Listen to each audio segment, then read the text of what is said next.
You ever try to sleep in the sukkah? You? How about you in the back? One time I tried, of course, you know, the mitzvah is to dwell in the sukkah the way you dwell at home, so I tried to sleep in the sukkah. But I made a big mistake. I didn't, you know, you have to have experience, I guess. You know, you have to be a native and understand the elements. So I ended up, I didn't have a mattress or which on a platform. My mattress was like on the floor. And, you know, not realizing it, after I woke up in the morning, I found out that I got bitten about 20 times by bugs because the grass was, you know, was a little bit high, and there was, I guess, a lot of things living in the grass over there. So once I was on ground level sleeping, I guess the warmth of the body, they just all came and ate me up. So that was one experience. I didn't really sleep in the sukkah too much after that. But here in Yerushalayim, Baruch Hashem, the weather is much better. It's cool. This year specifically was nice and cool, and I was able to enjoy the full extent of the mitzvah. The dinners were pleasant. The climate was pleasant. Very experienced the v'samachta b'chagecha. And the funny thing for me, my kids are a little bit older now, so they were all excited, you know, like having a camp out.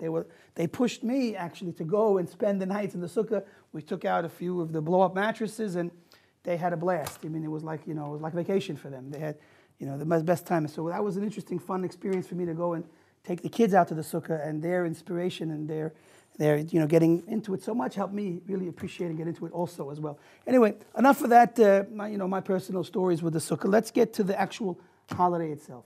So we asked, why do we dwell in a sukkah? Why do we, you know, for those that live in Miami or the North Pole or Toronto, why do we freeze? Why do we sweat? Why do we go into this shack for 7 days in Chutz La'aretz, 8 days of our life? So like all things in Judaism, the answer is a machloket. It's an argument, a dispute between two rabbis.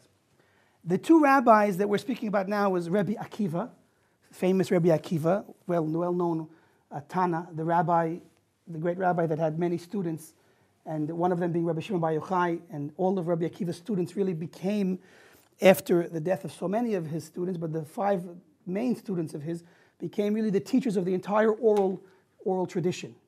Rabbi Shimon Bar Yochai, Rabbi Meir, Rabbi Yehuda, all these different, the Tanaim of that generation became the main Tanaim that we really study all of their writings in the Mishnah and the Tosefta, all the different writings. And that's linked back to Rabbi Akiva, one of the greatest Tanaim and most influential Tanaim in the entire body of Torah that we learn today. The other Tana that argues against him is Rabbi Eliezer. Rabbi Eliezer, of course, also was a tremendous scholar, great inspiration to all of us, especially those that are coming a little bit late in the learning process, like here in this great yeshiva of Or Sameach. Rabbi Eliezer, he was so great that his contemporaries called him Rabbi Eliezer Hagadol, the great Rabbi Eliezer. To quickly tell you a little bit about him, so he started learning late in his life.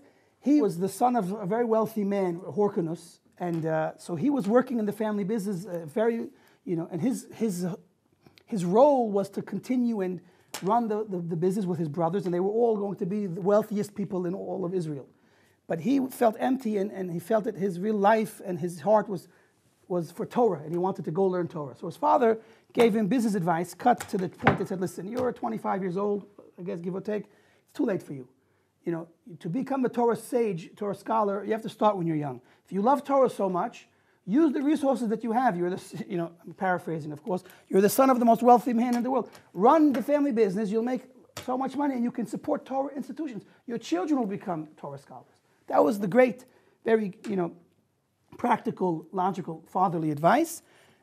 Similar to, I guess, a lot of fathers will advise their kids when they're already halfway through med school to become that doctor and make the 6 digits. They're not going to tell them, yeah, drop it all. Forget, who needs another doctor in this world? Who needs another lawyer? Go and study Torah. How much does it pay? Nothing. Who cares? I'm a wealthy man. You can live, I'll support you for the next 10 years of your life. That's unfortunately not the usual response from the average father, especially when they're not themselves so devoted. But anyway, the father gave good advice from his perspective.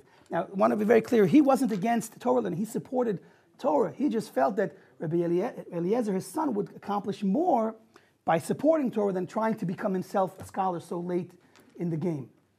Anyway, thankfully, Rabbi Eliezer did not take his advice. Rabbi Eliezer actually went off to learn, with Rabbi Yochanan ben Zakkai, one of the greatest sages that we know of. And he grew in stature and knowledge till he became the great Rabbi Eliezer. When he gave a discourse, it says that his face shined in light like Moshe Rabbeinu, comparatively, obviously not exactly. And his father realized how great of a rabbi he became. And interestingly enough, his brothers sent his father to disown him because he disappeared for a long time, and nobody knew where he went. And he, of course, was learning with Rabbi Yochanan. And so his father went to disown him. And when his father saw him as one of the great sages, which who would believe? So he said, I'm not disowning you, I'm disowning your brothers. I'm giving all the money to you, because his father truthfully did have an appreciation for Torah. Anyway, talking about Rabbi Eliezer and Rabbi Akiva, let me just get into the two quick stories about them personally or connected to them, so we can appreciate how it's going to come back at the end of this discussion, how it plays a role. So first of all, Rabbi Akiva is very famous in the Gemara for a story that he was traveling with a donkey, a chicken, a rooster, whatever, and a candle. Now, he went to try to find lodging in a particular town, and nobody had place for him, and he got rejected everywhere. And of course, the great tzaddik that he was, he understood that everything happens for a reason, through divine providence, even though it's not clear what the purpose is or how things are for the good. He had a strong belief that everything that ever happens to him is only for the good. Kol man derachmana avid letava avid. Anything that Hashem does is for the good, the merciful one. We don't call God, the phrase in the Gemara is the merciful one. They refer to him, Harachaman, the merciful one, because everything is really an expression of God's mercy, of divine mercy. Sometimes from down here we can't see clearly how it's divine mercy, but it's always from Hashem, it's mercy. Rabbi Akiva believed in it so strongly that he said whatever happens is for the good. So when he was rejected from all of the houses in the area, so he said, listen, if it didn't feel great to be rejected and to have to then schlep into the wilderness, not right outside the city, but he said if that's what happened, that's for the good. As he was now resting outside of the city by himself with his donkey and he had the rooster to wake him up and the candle for light, so comes a wind and blows away the light. So now he's in the dark, he can't even learn. Okay, he says, okay, even that, okay. So that wasn't, obviously, externally doesn't seem ideal, but that must be from Hashem, it must be for the good. Then the rooster gets eaten by a cat and the donkey by a lion. And so he's got no rooster, no donkey to help him travel, no light to learn. He's stuck there in the middle of the dark, in the middle of nowhere, all by himself. When he wakes up in the morning, what does he see? He sees that the village that he wanted to stay the night in was plundered by an army that passed through, killed everybody, took hostages, and if he would have been there, so he would have been subject to all of those negative things. So he said, didn't I tell you, as he repeats and relates the story, Kol ma derachmana avid letava. Everything Hashem does is for the good. Because although it wasn't obvious and apparent, he believed that it was all for the good. And here in this story, Hashem shows him at the end, looking back, how everything was a blessing in disguise, a hidden blessing. That's the story of Rabbi Akiva. Now, Rabbi Eliezer is now not necessarily him in a story about him, but his name. The name Eliezer, where does it come from in the Bible? So if you go back all the way to the beginning, where is the first time the name shows up? It's with Moshe Rabbeinu. When Moshe Rabbeinu has a son, he names him Eliezer. One is Gershom, one is Eliezer. When he names Eliezer, the word Eliezer, the name Eliezer, is Eli Ezer. My God was my help. Ezer is to help. So Moshe decided to outwardly, overtly dedicate and show his gratitude towards Hashem by naming his son to represent how God was a help to Moshe Rabbeinu. How did God help Moshe Rabbeinu? This is a well-known story brought in the Midrash. Rashi brings it in the Chumash. He helped him by saving his life. We know the story that an Egyptian tried to kill a Jewish man after he, of course, abused that man's wife. And then when the husband understood what happened, so he said he's going to get rid of the husband as well. And he was trying to kill the husband. Innocent, of course. And so Moshe sees this Egyptian trying to kill this Jewish man for no reason. And he understood what was behind this, why this was taking place. So he approaches the Egyptian, and it says that he looked both ways to see if anyone was watching. That was on the simple level, that's what it means. He looked to make sure nobody was watching to see what he's going to do or what he did.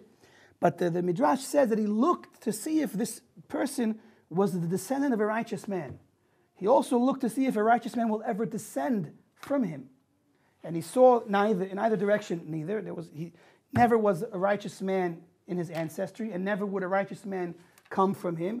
So the man had no worthiness to stay alive. So he killed him by using the Shem HaMeforash, God's one of God's divine names, he used to kill him. And he died, and he buried him in the sand, and that's the end of that day. The next day, Moshe Rabbeinu comes out to also see what's happening with his brethren, the Jews in exile and suffering in Egypt.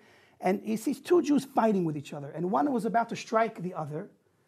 And he says, why are you going to strike your fellow? And he calls him a wicked person. And they chastise him and say, are you going to kill me like you killed the Egyptian yesterday? So when Moshe Rabbeinu hears them say that, he realizes that it's not a secret what happened. I mean, he looked around, and on a simple level, there wasn't really anyone around, but somehow people heard and saw and spoke about what happened. And he said, oh, wow, if people saw and spoke about what happened and they know about it, then word spread, unfortunately, and of course gossip spreads, then word's going to get back to the king Paro, and I'm in trouble, I'm in danger. And the pasuk even says he was afraid, and he ran away. Now it's interesting, there's a midrash that is critical of Moshe Rabbeinu being afraid. They ask if he did a good thing, he saved the Jewish life, and he should have had emunah in Hashem, bitachon, that trust that all things would work out, and that he shouldn't have necessarily been afraid. There's a different approach. There's actually different opinions in the amongst the early rabbis, the Tanaim, of how are we supposed to really go about our view in life and dangerous situations. Are we supposed to trust that Hashem, of course, is always present and in total control, and no harm will ever come to us, especially if we're doing the right thing? And even if things look bad, we have to have 100% emunah that everything will be fine, even if it's going to take a supernatural event. Or are we supposed to say, wait a minute, even though I'm a good person and I did what Hashem wanted, but in the end of the day, God put me in this world, and this world runs in a natural way. And of course, God can make a miracle, but God's not prone to make miracles. So, I have to be prepared that I might die. And should I be afraid of being killed? And that goes both ways. I mean, there's obviously many statements in the Gemara that support this approach. We say that, famous expression, the Or Chaim brings it when discussing when Avraham Avinu takes Sarah to Egypt.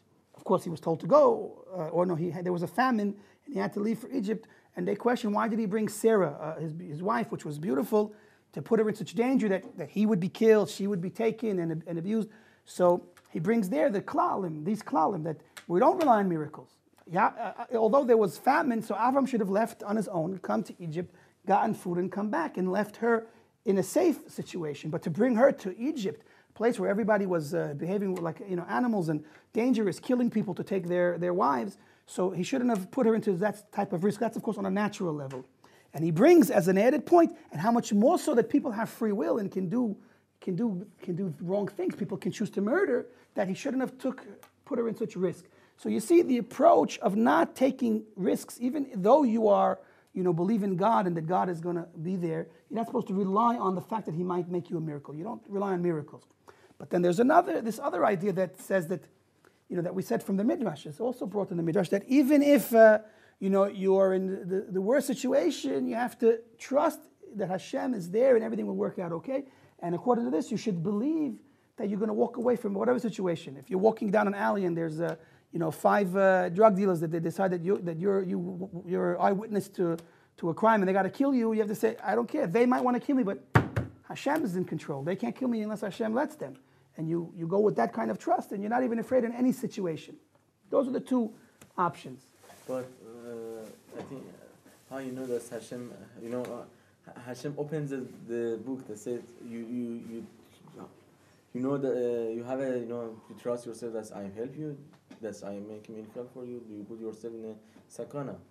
That's I know that's okay. So you're right. That's what we said, that putting oneself in a sakana is not encouraged. However, we said in Moshe Rabbeinu's case, the case we're dealing with now, he went to do a mitzvah. He saved the life of another Jew against someone that was ruthlessly going to murder him unjustly. And he used the Shem HaMeforash, meaning Hashem obviously gave him the power to do it by using God's divine name to do it. So there, the Midrash is being critical of him, on his level of stature, of holiness, of righteousness, of devekut, of clinging to Hashem, that he shouldn't have been afraid of Paro and of circumstances. He should have understood that Hashem would be there with him. But you know what? Even if we were going to go on this direction, let's say that you are in a situation and you can be killed.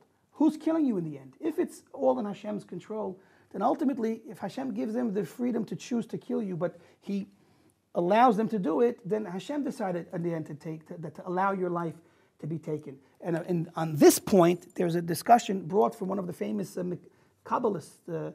They call him the Lashem. For the name of his book is Lashem Shov Achlama, the grandfather of the Rav Elyashiv, very famous Rav Elyashiv, the author of the Lashem. He writes in one of his Svarim that there were such tzaddikim that were on such a high level that they knew that if they asked Hashem to save them, they would have been saved. Even though they knew that, they still didn't ask Hashem to save them because they didn't want to bother Hashem even to tell Hashem what to do. And they accepted the decrees of death, even though they knew that they had the schus, the merit to pray and be saved.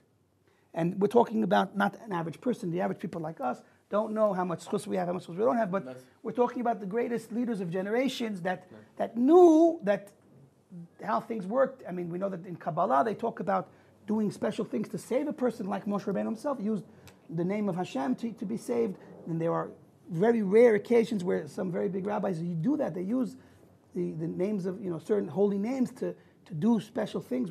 So these great rabbis, knowing that they could have been saved, said, whatever, if it was Hashem's choice to allow us to die, then we're going to die instead of praying to be saved. That's an interesting thing to think about. That they could have been saved, but if they prayed, but they felt that asking Hashem to do something was already going too far. When you know that Hashem is in total control, you don't even ask Him for things like that. I guess a rabbi on that level. Anyway, so just to get to the point of the story, so in recognizing the great miracle that Hashem did for Moshe, at this point, what happened was Paro did catch up with Moshe and decided that he's going to kill him. So when he was about to be executed, Moshe Rabbeinu was put to be executed, and the executioner went to chop his head off, and God miraculously turned his neck into marble, and he was saved. And he was able to run away, and he went, of course, to Midian, another nation there, and spent some time there. So God saved him from the sword of Paro. And this is exactly the story brought when he names his son Eliezer. Rashi brings it from the Midrash that God was my help in that He turned my neck into a marble in order to save my life. Now, if you look at these two stories, they come out very interesting, almost very opposites. Rabbi Akiva, the great Tana, was one of the greatest. Moshe Rabbeinu himself asks about Rabbi Akiva when Hashem showed him the future generations, that if you have someone so holy, so righteous, so complete in your kingdom of tzaddikim, why you chose me to give the Torah? According to Moshe Rabbeinu, really, Rabbi Akiva could have been chosen to give the Torah. As a matter of fact, according to his question, he felt that Rabbi Akiva would have been a better choice. You could say it was a bit of humility, but nonetheless, he's talking to God and saying to God, God, if you have someone like this person, Rabbi Akiva, who's so perfect, so why are you choosing me to give the Torah? Why not him? So of course, Hashem has his ideas and He knows what He's doing. But anyway, just to show you the stature of Rabbi Akiva, of course, Rabbi Akiva could have and had the schus for an open miracle. But we see, nonetheless, Hashem did not show His presence to Rabbi Akiva. Throughout the entire story, Rabbi Akiva's life is saved. It was all done in an absolute hidden way. All Rabbi Akiva saw was nature and negative things happening to him. It's only in retrospect that he was able to see how everything was a piece in a puzzle that was part of saving his life, but the hand of God was not shown in any miraculous way. It was all just nature. A non-believer in God that would have gone through the same experience would have walked away saying, "Whoa, was I lucky? Phew, it's a good thing those guys were mean to me." Would not recognize that God did anything for him and would continue to be a non-believer. Person happened to myself actually. We were driving down on a highway 70, 80 miles an hour. Unfortunately, the baby was asleep. That's not so unfortunate. He's allowed to sleep. And I was also sleeping with the baby in the back seat. I'm also relaxing. But my wife in the front seat driving wasn't supposed to be sleeping. And she was. And that was where, the big problem. I guess I should have been up with keeping her. But she fell asleep at the wheel on the highway, 70, 80 miles an hour. All I hear is my name. She screams out my name. I wake up and I'm watching this movie. To me, it's this nice movie in front of me. The car is starting to almost like we're in the ocean, like going like this. She's trying to get control, put the foot on the brakes to get off cruise control. And the car starts going back to the front. Very scary. I'm thinking, it's funny, it all happens in like slow motion when you're watching. I'm like, we're really in an accident. Wow, we're in the middle of an accident. This is not a joke. And as the car was turning sideways, which of course at that speed, the force we would have flipped like that. Luckily, we drifted a few feet over towards the side of the road where there was nice long grass. Of course, it was by chance in between the two metal pillars that would have went right through our car, but we went right through those in between the two metal pillars, like a field goal, you know. So we went through the metal pillars, and the car at that point does a 180, and then we start rolling backwards. And now I'm having fun. It's reminding me of being like on a roller coaster when you go backwards. So I'm sitting there in the back seat, we're rolling for a few seconds, and it's like, wow, thank God, that was scary, wow. And then I'm thinking to myself, wait a minute, if we don't stop the car, there's what's behind us? Because we were approaching an intersection, which means we were approaching the end of this grassy area, and it was going to be a big wall that we were going to hit backwards. So I don't know if I or my wife screamed the brakes, and then we hit the brakes. We come to a nice stop. Nothing happened. Nothing happened. Not a scratch, not even a scratch on the car. As a matter of fact, I could have driven the car right back onto the road and driven away, but some pedestrian that was watching the whole thing said, don't start the car, it may start a fire. So we got out of the car, went to the side of the road, a tow truck towed the car out to the side of the road, we got back in and drove away. Now, again, I got into all the details. For me, it's a very tense, personal story. Whew. You know, my son, my wife, and I. But the truth is, again, same example. God did not, in any miraculous way that transcends the rules of nature or you know, show himself. You know, a person that doesn't believe in God will say, oh, chance. I made it, you know, it happened to be between the two metal pillars. It happened to be that the car reached the grass so that it didn't start flipping. And of course, we remember to hit the brakes and not a scratch. But you know, someone who believes in Hashem realizes that you're all the time in Hashem's hands. And when things work out, it's never by chance. Now, granted that the story of Rabbi Akiva is more to the point because it involves human interaction, and you realize that the human interaction was also in Hashem's hands because they all said no, but Hashem didn't want them to say yes, because had they have said yes in lodging him, then he would have been there, and he would have been attacked or killed, who knows what, by the army that ransacked that village. So we see in Rabbi Akiva's story a higher level of divine providence, of course, in a hidden way than in my story. My story was really circumstances worked out. Of course, we believe Hashem saved us, and that's the truth. That He helped, that it was between the two pillars, and that we didn't flip. All that's great, but that's only between God and controlling inanimate things and timing and all that, which we know God controls. In the case of Rabbi Akiva, in another dimension, is that he controlled the fact that an animal would attack another animal. The wind, of course, he controls, but that people would say no to lodging him was also part of the miracle. And the deeper message there is that things that happen that appear negative, you have to trust that are not negative. Anyway, these are the two great stories that we're going to come back to at the end, because we're going to see it's all going to tie in. But that's Rabbi Akiva and his story, and Rabbi Eliezer and where his name comes from, which is, so the contrast is obviously a hidden miracle in the case of Rabbi Akiva, and an open miracle in the case of Rabbi Eliezer. So now let's come to what we started talking about, the machloket of why we have to sweat and or enjoy our time in the sukkah, 7 days a year, every year. Now, Rabbi Akiva says that the holiday is to commemorate shelters that the Jewish people built in Egypt. I mean, when they left Egypt. So we left Egypt, we were in the desert, and we were forced now to stay in the desert for a long period of time. Even before the sin of the Meraglim, the sin of the Chet HaEgel caused us to stay for a whole year. I mean, originally, if we didn't sin, we would have gone to Israel right away. But the sin of the Chet HaEgel, the golden calf, caused us to stay in the desert a whole year. So we were in the desert a whole year. Where did we live?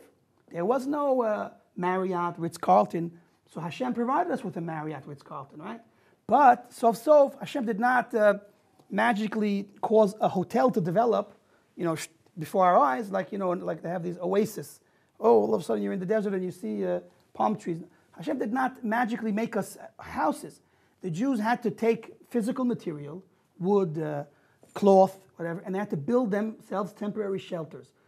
Temporary shelters were built in the desert by the Jews themselves with material that they brought from Egypt or that they actually could have purchased from the different cities that they were passing through before they got isolated in the desert. So how did the Jews live for the year or two, and then of course ultimately 40 years in the desert? They built themselves like, portable houses, portable shacks in the desert. So Rabbi Akiva says that the temporary portable, so to speak, shacks that we build, every year is to commemorate the same temporary building shelters that the Jews built while they were in the desert. How does that sound to you? That sounds amazing, no? Unbelievable. No, I think to me it sounds very ordinary. What about you? Ordinary? The Mefarshim ask, the commentators ask on Rabbi Akiva, just to know, what's so special? Why should we make a holiday to celebrate wooden shacks that the Jews built out of wood that they were able to find or bring or buy? What type of miracle does that represent? That's not a miracle. It's a very ordinary thing to a tent. We're going to celebrate making of a tent. It's very, very difficult to appreciate, according to him. Why should we make that the symbol of the holiday? We'll get to why an answer for him shortly. But now let's look at Rabbi Eliezer for a moment. Rabbi Eliezer, so his opinion is that the shack that we build, the special structure that we build, is a remembrance to the clouds of glory that surrounded us while we were in the desert. Now for this we have to understand that God made many miracles for us when we left Egypt. There was a cloud by day and a fire by night, the scripture mentions. Now in addition to this, we're taught that, of course, food, talk about fast food. Today we can go and get, drive-through. I'm sure now with computer age, you could actually probably hit a button on the computer. Someone will bring you a nice dinner. Do they even have to cook it these days? They could probably just make it cooked already. Who knows? They're going to come up with technology. But anyway, in the olden days, it was pretty cool to have food come from heaven. The food that they ate when they were in the desert was called manna, and it descended from heaven. So Hashem prepared for the Jewish people their food in the desert. Talk about a 5-star hotel. He gave them, rooms, well, they had to go out of their house to get it, but he basically provided them with food from heaven. There was a well, called the well of Miriam, that followed them everywhere, which was their water supply. So a miraculous well that followed them from place to place, so that they had water and food. And of course now clouds of glory, in addition, there were clouds of glory that surrounded them. And the Jews were in this area that was completely surrounded in every direction by clouds. These clouds were protection. These clouds kept them cool and comfortable. Their clothing did not wither, it did not get old. The ground was flattened for them, so they were, had like a beautiful, comfortable, smooth ride. And everything was taken care of for them by Hashem in the desert through these wondrous miracles. Each and every one of the things we mentioned were obvious, open miracles. A well following them around. I mean, I heard of someone that wants to follow you around, but I never heard of a well that follows you around. A well following them around is an obvious miracle. Food coming from heaven is also obvious, doesn't happen every day. And of course, the clouds of glory were a tremendous miracle. Now, so Rabbi Eliezer tells us that the sukkah that we build is a commemoration to these clouds of glory that surround us in the desert. Now, one may ask, there were many beautiful miracles. Why should we pick that mitzvah, that miracle over all of the other miracles? What about the splitting of the sea? A lot of miracles we had in the desert. So the answer to that is, I think, comes out very beautiful, is that of all those other miracles, the man fell once a day. Okay, it was there, and when we ate it, it was gone, and it came again the next day. It wasn't constant. It was daily, but not constant. Also the well, although the well existed constantly, it only served us to use when we needed water from it. So it wasn't also a constant effect. But the clouds of glory that surrounded us 24 hours a day, 7 days a week, was a miracle that did not stop for 1 second for the 40 years we were in the desert. Think about it. What happens when a miracle occurs for you non-stop for 40 years? It's a tremendous thing to experience. So that is the unique miracle of the clouds of glory that are constant, which becomes the symbol of our sukkah. That's according to Rabbi Eliezer. Now, that is fantastic. I mean, think about it. A 24-hour a day, 7-day a week miracle. The only thing that can compete with that is when 7-Eleven started opening up 24 hours, because they used to open up only from 7 to 11. That was considered a long time. 7, 11, then they had to go 24 hours. I don't know, they didn't change their name, but you can get the point. I mean, what can you get 20? You can go to, today you can go a lot of places 24 hours, but To have clouds of glory for 24 hours is a tremendous miracle. So that's, according to Rabbi Eliezer, the symbol of the miracle of Sukkot. Now, what I want to present to you is the question that everybody asks, myself included. What are they arguing about? Why don't they agree? Now, here in this story, it's very difficult to appreciate why they argue, because here everyone agrees on the circumstances. If you will ask Rabbi Eliezer, were there physical buildings that the Jews built themselves, the temporary dwellings, the shacks that they built with their own supplies, he'll answer you, of course, they didn't sleep out in the open, they had to sleep in something. So they slept in tents. They made their own tents, their own temporary dwellings. So he agrees with the reality that they also built tents. And if you ask Rabbi Akiva, were there clouds of glory? Of course he agrees. Everyone agrees there were clouds of glory. That's a fact. So since they both agree on the circumstances that the Jews existed in the desert, why can't they just agree on what the symbol is for the holiday? So here we're going to get to the stories about them that we started with. Now, what I would like to explain is that Rabbi Eliezer, his opinion is again rooted in his name, which is the idea of open miracles, whereas Rabbi Akiva, his opinion is rooted in his experience of hidden miracles. And so that's why Rabbi Akiva picks the physical dwellings that the Jews built themselves, because that points more towards living in a natural world where we have to do what we need to do to protect ourselves and to provide our own shelter. And Rabbi Eliezer, who is pointing towards these supernatural miracles that Hashem does, is saying, no, the point of the holiday is to realize that Hashem is doing supernatural things for us, like the clouds of glory. And here's what we're going to appreciate. So for Rabbi Akiva, what's the message of the holiday? Of course, there is God's providence. God was with us in the desert. A person can't survive a few days in the desert without help. How can a nation survive for 40 years? So Rabbi Akiva recognizes that really God is present and helping us to survive. But he's pointing at the opinion that we mentioned, that a person has to realize that he still has to do his part to work with the world the way the world runs, in a natural way, understanding that God is going to be there behind the scenes, but not relying on miracles, meaning he has to make an effort. He has to do his own hishtadlus, his own effort in making sure things work out well. He has to try to get a job, succeed in what he's doing, get an education. A person has his part in making sure things work out the way they need to work out. What we say, so to speak, is like being a partner with Hashem. Meaning God wanted that we should work together with him in this world. And so we have to focus on our involvement. So Rabbi Akiva focuses on the fact that we built our own shelter, which represents two things. It's the fusion of divine providence and man's effort in the world, and also our opportunity to become a partner with him in bringing this world to its perfection. That is why Rabbi Akiva is equally of the opinion, in a discussion that he has with a Roman heretic. The heretic asks him, what's greater, the work of man or the work of God? Now Rabbi Akiva knew that this person was coming to start with him to try to prove that something wrong. He wanted to prove that a person was born, created by God, uncircumcised, so he should stay uncircumcised. And Rabbi Akiva knew this, so he answered him with a question. What's greater, the wheat that grows from the earth, or the cakes and breads that we produce with the wheat that grows from the earth? So of course everybody knows that we benefit much more from grain, from cakes and bread than we do from wheat kernels. So we see, he answered him that even though God made the wheat, but he gave us the knowledge and the ability to take that wheat and make it into bread. And it's funny, the blessing that we say is lechem min haaretz. That's wrong. Lechem doesn't come from the aretz. Wheat comes from the aretz. So why do we say that lechem comes from the aretz? Because of course all that is included in what God decided and wanted. God wanted to make it that wheat comes out, but he created, of course, all of the steps that it takes to turn the wheat into bread or cakes, and he gave us the knowledge to do it. So who really makes the bread at the end of the day? Is it us or God? Well, we couldn't make it without God. Meaning, forget about the grain, besides the grain. The grain is the step one. With the grain, still we wouldn't be able to make cake and bread without God instilling us with the wisdom and the necessary things to make it. The water and the ability to make it into the actual bread. So we say lechem min haaretz, that really because God created that there should be lechem, but he brought the wheat and wants us to finish the job. Similar with grapes.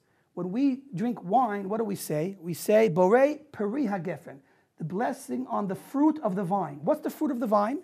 It's not wine. We don't get little Geffen bottles of wine from the trees. We get grapes. So why are we calling the wine that we made the fruit of the vine? Because that's the end result that God had in mind. The fact that we have to have a hand in the process is God's gift to us to let us be involved. But it's really, and it's also based on God's wisdom, like we said. So the wine and the bread that we eat is really from Hashem, but we are involved in making it. And this is Rabbi Akiva's answer to the heretic that when we take wheat and make it into bread, so we're fulfilling the divine will, bringing it to its completed state as partners with Hashem, because God gives us that privilege to be partners with Him. And so too, even though in the desert, of course, God protected us with miracles nonstop, the shelters that we build represent our part in doing our effort in the desert as well. And of course, working with Hashem's providence, but again, doing our effort. That's Rabbi Akiva. And so now we can appreciate why we make a holiday and celebrate it on booths that we built. Because it's our job in this world is to complete the will of Hashem by bringing this world to its perfected state. And our part that we did in the desert represents that as well. So now let's look at Rabbi Eliezer for a moment. Why is he sticking to the clouds of glory? So according to him, we could explain like this. And he goes back to what I left off saying about the particular miracle that we are using as a symbol for the Sukkah. What is the result, think about it for a moment, of having a supernatural miracle happen 24 hours a day, 7 days a week, 40 years straight? Is it so supernatural? We breathe. Every day we breathe. That's a miracle. Our digestive system works in a way that's absolutely miraculous. Our eyes are a miracle. Our brain is the greatest miracle. Everything about this world is a constant miracle. It's constantly being infused with vitality and running the way God wills it to run every second. Every second that we are witnessing and experiencing and a part of multiple miracles. Why don't we call them miracles? Why don't we call the fact that we wake up every morning a miracle? We were dead 5 seconds ago. Who wakes you up? If God doesn't wake you up, do you know how to wake yourself up? No. So how does the neshama go away and come back? That's a miracle. Your legs work, everything works. It's better, you can go read up on all the wonderful miracles of the world. Look at all the different creatures. Everywhere you turn is a miracle. Your eyes are looking at a miracle. Water falls. Very nice. How come water falls and the fire burns? Because God made them that way, and they're miraculous things. But they happen all the time, so we don't look at them as miracles. So now come back to the symbol of the holiday of Sukkah. What's the result of making clouds of glory that are 24 hours a day, 7 days a week for 40 years straight? The miracle becomes the norm. The symbol for Rabbi Eliezer is this, that in every moment that we're in this world, everything that we experience is ultimately a miracle from Hashem. It's ultimately from Hashem's providence, and that's the main thing. When we live on that level, then this world becomes Hashem's. We can appreciate this point with a nice little story. Imagine God in heaven with all the angels, and you have the souls of the righteous. He says, you know what, I want to send you on a little, go on vacation. We go sightseeing in this world, right? I want to send you to the earth. He tells to one of his angels, I want to send you down to the world. Go have travel around for a week or two, and come back and tell me what you saw. So what does the angel do? He goes around, of course, with you got the cameras and the iPhones and everything. He takes beautiful video of his wonderful 2 weeks in America. He didn't forget to go to Disney World, and he comes back to Shamayim and he shows all the angels the wonderful time he had for 2 weeks, and he tells Hashem all the great things he saw. Now let's take Avram Avinu. Avram Avinu was sent into the same world for his lifetime. What did Avram Avinu see in this world? He saw Hashem. What did Moshe Rabbeinu see in this world? What do the tzaddikim see in this world? They see Hashem. So this world is really only a world that is, if we know how to look at it with the right eyes, everywhere we look, we'll see Hashem. We'll understand that we're in Hashem's world, and He's constantly here, and we can't escape Him for a moment. If we would escape Him for a moment, we wouldn't exist. So Rabbi Eliezer's approach to this whole idea of life is that the constant miracle of Sukkah is a base for us to understand that we are in a world that's constantly in Hashem's embrace, enveloped by Hashem's providence and presence, and everything is like a miracle. Similar to what Rabbi Hanina ben Dosa says in the Gemara.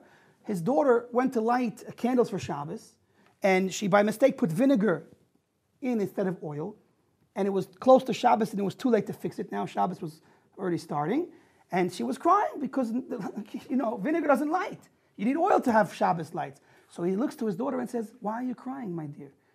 Just like Hashem commands oil to burn, so he'll command vinegar to burn. What's the difference for Hashem, vinegar or oil?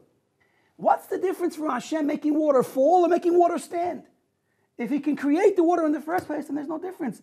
Making it stand, making it fall, it's all nothing before Hashem.